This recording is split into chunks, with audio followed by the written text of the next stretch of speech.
नमस्कार दोस्तों, as knowledge point में आपका एक बार फिर से स्वागत है। दोस्तों, अगर आप मेरे चैनल पर नए हैं तो मेरे चैनल को सब्सक्राइब जरूर कर लीजिए और साथ ही साथ बेल आइकन भी जरूर दबाइए ताकि मेरे द्वारा अपलोड किए गए सभी वीडियो का नोटिफिकेशन आप तक पहुंच सके और आप इसका लाभ उठा सके। दोस्तों, आज हम लोग संविधान सभा के बारे में अध्ययन करेंगे। तो आइए शुरू करते हैं आज का सेशन और संविधान सभा के बारे में अध्ययन करना प्रारंभ करते हैं। दोस्तों, जैसा कि हम लोग जानते हैं कि भारत लंबे समय तक अंग्रेजों का गुलाम रहा, यानी ब्रिटेन का उपनिवेश रहा।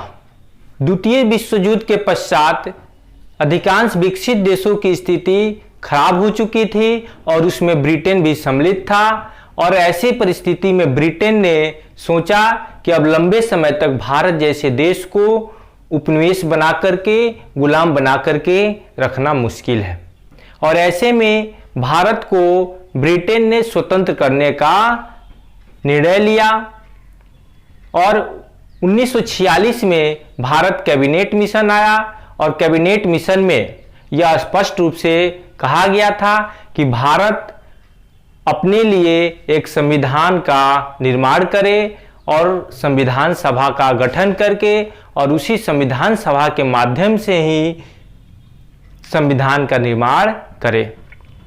कैबिनेट मिशन के तहत ही भारत में संविधान सभा का गठन किया गया और संविधान सभा के द्वारा ही भारतीय संविधान का निर्माण किया गया। तो हम बता दें कि संविधान सभा का गठन जुलाई 1946 में किया गया था और इसके कुल सदस्यों की संख्या 389 यानी 389 निर्धारित की गई।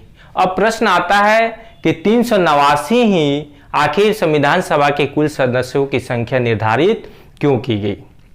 संविधान सभा के सदस्य का निर्धारण जो है वह आबादी के अनुसार करना था और कैबिनेट मिशन में स्पष्ट रूप से कहा गया था कि प्रत्येक 10 लाख की आबादी पर एक सदस्य बनाया जाए और इसी प्रकार जो है संविधान सभा में प्रत्येक 10 लाख की आबादी पर एक संविधान सभा के सदस्य बनाए गए। हम बता दें कि उस समय भारत की कुल आबादी लगभग 40 करोड़ थी और इस प्रकार जो है प्रत्येक 10 लाख की आबादी पर एक संविधान सभा के सदस्य बनाया जाना था। इसलिए भारतीय संविधान सभा में 389 सदस्य जो है वह बनाए गए। तो 389 सदस्य जो है कैसे कहां से बनाए गए इसको देखते हैं हम लोग। तो कुल सदस्यों की संख्या हो गया 389। 389 में से 292 सदस्य ब्रिटिश भारत यानी जिस पर सीधे ब्रिटेन का हुकूमत था। हम बता दें कि उस समय भारत में 2 तरह के प्रांत हुआ करते थे। एक ऐसे प्रांत जो सीधे क्राउन के अधीन था, यानी जो सीधे ब्रिटेन के महारानी के द्वारा हुकूमत किया जा रहा था, वह ब्रिटिश भारत कहलाता था। और कुछ ऐसी देशी रियासतें थी जिस पर सीधे तौर पर ब्रिटेन यानी क्राउन का राज नहीं था, लेकिन ये देशी रियासत जो है अपने क्षेत्रों से टैक्स कलेक्शन करके और ब्रिटेन को पहुंचाते थे। तो उनकी संख्या जो है संविधान सभा में 93 थी। तो इस प्रकार भारत में 2 तरह के प्रांत थे। तो इसमें से 292 सदस्य जो है ब्रिटिश भारत से निर्वाचित किए गए थे और साथ ही साथ 4 चीफ कमिश्नरी क्षेत्र। चीफ कमिश्नरी क्षेत्र क्या है?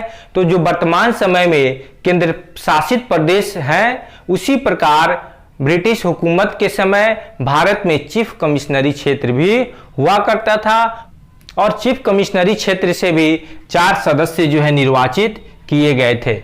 यानी इस प्रकार 296 सदस्य जो हैं वह निर्वाचित किए गए थे और 93 सदस्य देशी रियासत के द्वारा मनोनीत किए गए थे। इनका निर्वाचन नहीं किया गया था। 296 सदस्यों में से 208 सदस्य जो है कांग्रेस के थे और 73 सदस्य मुस्लिम लीग मुस्लिम लीग के थे और 15 सदस्य अन्य दल के थे। इस प्रकार कुल मिलाकर के 296 सदस्य ब्रिटिश भारत चीफ कमिश्नरी क्षेत्र और 93 सदस्य देशी रियासत से थे और दोनों मिलाकर के 389 सदस्य जो है संविधान सभा के सदस्य थे। भारतीय संविधान सभा का प्रथम बैठक 9 दिसंबर 1946 को की गई और यह बैठक काउंसिल चैम्बर नई दिल्ली में आयोजित की गई और इस बैठक में 9 दिसंबर 1946 की बैठक में संविधान सभा के अस्थायी अध्यक्ष के रूप में डॉक्टर सच्चिदानंद सिन्हा को चुना गया। डॉक्टर सच्चिदानंद सिन्हा को ही आखिर संविधान सभा के प्रथम अस्थायी सदस्य यानी प्रथम बैठक में क्यों चुना गया? क्योंकि यह सबसे बुजुर्ग सदस्य थे और सबसे अनुभवी सदस्य थे, इसलिए इनको जो है वह संविधान सभा का अध्यक्ष चुना गया, लेकिन ये अस्थायी तौर पर चुने गए थे। प्रथम बैठक में 207 ही सदस्य भाग ले पाए, जिसमें से 9 महिलाएं थी। एक बात और हम बता दें कि 389 में से महिलाओं की संख्या 15 थी, यानी 15 जो है कुल महिलाएं जो है निर्वाचित होकर के या मनोनीत होकर के आई थी संविधान सभा में। तो संविधान सभा की प्रथम बैठक में 207 सदस्य भाग लिए थे और जिसमें महिलाओं की संख्या 9 थी। आखिर प्रथम बैठक में ही 207 सदस्य ही भाग क्यों लिए? क्योंकि इस प्रथम बैठक में मुस्लिम लीग और देशी रियासतों के जो सदस्य थे वह भाग नहीं लिए, इसलिए जो है इसकी संख्या काफी कम हुई और 207 सदस्य ही प्रथम बैठक में भाग ले पाए। इसके बाद दूसरा बैठक जो है, द्वितीय बैठक जो है 11 दिसंबर 1946 को आयोजित की गई। दूसरी बैठक 11 दिसंबर 1946 को की गई और इस बैठक में अस्थायी अध्यक्ष के रूप में डॉक्टर राजेंद्र प्रसाद को चुना गया और इसी बैठक में उद्देश्य प्रस्ताव को पेश किया गया। किनके द्वारा? तो पंडित जवाहरलाल नेहरू के द्वारा द्वितीय बैठक में ही उद्देश्य प्रस्ताव पेश किया गया, लेकिन उद्देश्य प्रस्ताव जो है इस बैठक में पास नहीं हो पाया, पारित नहीं हो पाया। और यह पारित कब हुआ?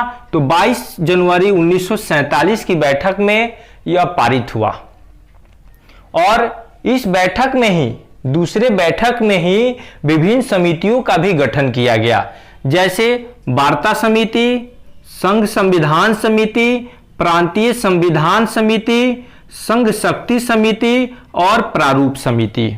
इन सभी समितियों में सबसे महत्वपूर्ण समिति जो है वह थी प्रारूप समिति। तो आइए हम लोग देखते हैं प्रारूप समिति के बारे में। तो हम बता दें कि प्रारूप समिति जो थी उसका मुख्य काम था संविधान के प्रारूप को तैयार करना और संविधान के जो प्रारूप थे उस पर चर्चा करना और सही निर्णय देना। तो प्रारूप समिति के अध्यक्ष जो थे वह डॉक्टर भीमराव अंबेडकर थे, यानी डॉक्टर भीमराव अंबेडकर को प्रारूप समिति का अध्यक्ष बनाया गया और प्रारूप समिति में कुल सदस्यों की संख्या 7 निश्चित की गई थी। हम एक और बात बता दें कि बीएन राव के द्वारा संविधान के प्रारूप को तैयार किया गया था और बीएन राव के द्वारा जो संविधान के प्रारूप को तैयार किया गया था उस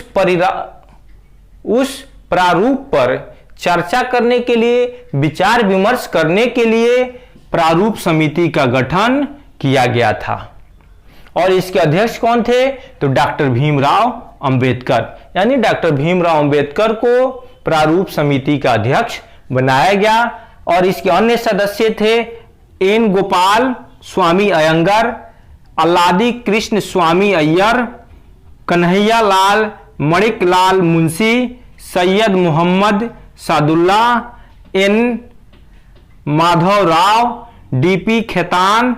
लेकिन डीपी खेतान की मृत्यु जो है 1948 में हो जाती है और इसके बाद जो है टीटी कृष्णमाचारी को डीपी खेतान के जगह पर प्रारूप समिति के सदस्य के रूप में इनको मनोनीत किया गया।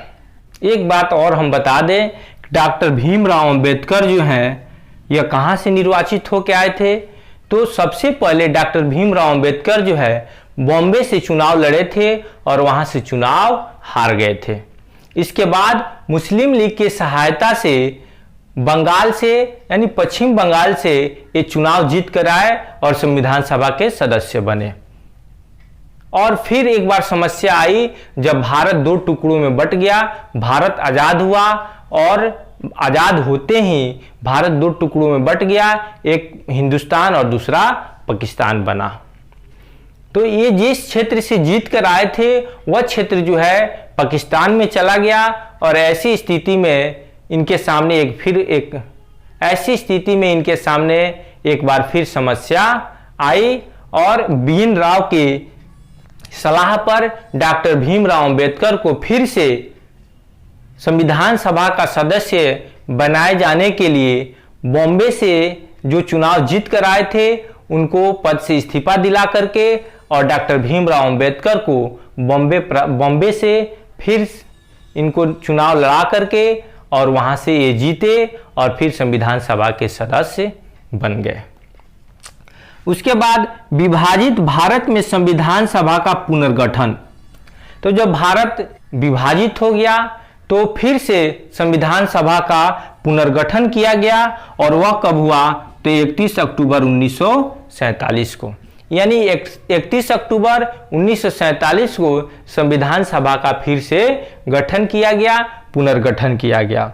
और इस प्रकार जो है विभाजित भारत में संविधान सभा के कुल सदस्यों की संख्या जो है कितनी हुई? 299। और इसमें जो है 229 सदस्य ब्रिटिश प्रांत यानी ब्रिटिश क्षेत्र से, ब्रिटिश भारत से और 70 जो है वह देशी रियासत से थे। यानी 299 में 229 सदस्य ब्रिटिश प्रांत तथा 70 देशी रियासत के थे। इसके बाद प्रारूप समिति के द्वारा संविधान का प्रारूप जो है संविधान सभा में पेश कब किया गया?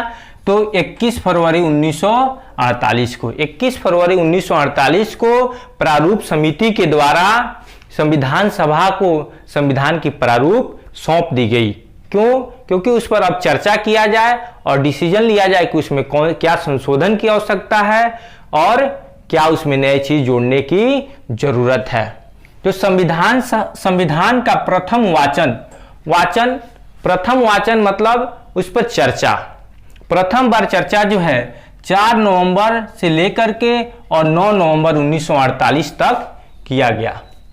इसके बाद दूसरा वाचन जो है वह 15 नवंबर से 17 अक्टूबर 1949 तक चला और तीसरा वाचन जो है वह 14 नवंबर से लेकर के और 26 नवंबर 1949 तक चला और 26 नवंबर को ही संविधान सभा से जो है संविधान पारित हो गया और इस पर जो है 284 सदस्यों का हस्ताक्षर हुआ। यानी उस समय जो है 284 सदस्य उपस्थित थे और 284 सदस्यों का ही संविधान पर हस्ताक्षर किया गया। इसके बाद हम लोग आए संविधान सभा के द्वारा जो संविधान बनाया गया था उसको बनाने में कुल कितना समय लगा था? तो 2 वर्ष 11 महीना 18 दिन। यानी भारतीय संविधान जो है 2 वर्ष 11 महीना 18 दिन में बनकर तैयार हो गया और इस संविधान पर कुल जो है 114 दिनों तक बहस चला और इस प्रकार भारत का संविधान बनकर तैयार हो गया। और इस संविधान में कुल भागों की संख्या 22 और अनुच्छेदों की संख्या और कुल अनुसूचियों की संख्या 8 थी। लेकिन अब जो है अनुसूचियों की संख्या बढ़ करके 12 हो गई है, यानी कुल अनुसूची जो है 4 बढ़े हैं और इस प्रकार कुल अनुसूचियों की संख्या कितनी हो गई है? तब 12 हो गई है। 26 नवंबर 1949 को ही संविधान के बहुत सारे अनुच्छेदों को लागू कर दिया गया, जैसे नागरिकता से संबंधित तथा कुछ अन्य अनुच्छेद जो है 26 नवंबर 1949 से ही प्रभावी हो गए। और संविधान सभा की अंतिम बैठक 24 जनवरी 1950 को हुई और इस बैठक में भारत के प्रथम राष्ट्रपति के रूप में डॉक्टर राजेंद्र प्रसाद को चुना गया। यानी 24 जनवरी 1950 को डॉक्टर राजेंद्र प्रसाद को देश का प्रथम राष्ट्रपति के रूप में चुना गया और ये भारत के प्रथम राष्ट्रपति बने। इसके बाद जो है 26 जनवरी 1950 को भारत के संविधान को अंगीकृत कर लिया गया, इसे लागू कर दिया गया और इसी दिन से जो है हम लोग 26 जनवरी को गणतंत्र दिवस के रूप में मनाते हैं। दोस्तों, इसके अलावा जो है संविधान सभा के कुछ समितियों के अध्यक्ष से संबंधित भी प्रश्न पूछे जाते हैं और इसके अध्यक्ष भी हम लोग को जान लेना चाहिए। तो आइए जानते हैं। संचालन समिति के अध्यक्ष थे डॉक्टर राजेंद्र प्रसाद, संघ संविधान समिति के अध्यक्ष थे पंडित जवाहरलाल नेहरू, प्रांतीय संविधान समिति के अध्यक्ष बनाए गए थे सरदार वल्लभ भाई पटेल और प्रारूप समिति के अध्यक्ष जो है हम लोग अभी पढ़े डॉक्टर भीमराव अंबेडकर को बनाया गया था। संघ शक्ति समिति का अध्यक्ष पंडित जवाहरलाल नेहरू को बनाया गया। हम आशा करते हैं कि संविधान सभा से संबंधित कोई भी प्रश्न अगर प्रतियोगिता परीक्षा में आता है तो आप लोग से नहीं छूटेगा और उसका जवाब सही बनाकर जरूर आएंगे। दोस्तों, अगर यह वीडियो अच्छा लगा हो तो मेरे चैनल को सब्सक्राइब कीजिए और इस वीडियो को ज़्यादा से ज़्यादा शेयर कीजिए, लाइक कीजिए और कमेंट भी ज़रूर कीजिए ताकि पूरे उत्साह के साथ मैं अगला वीडियो भी बना पाऊँ और आप लोग की सेवा में इसे उपलब्ध करा पाऊँ। धन्यवाद।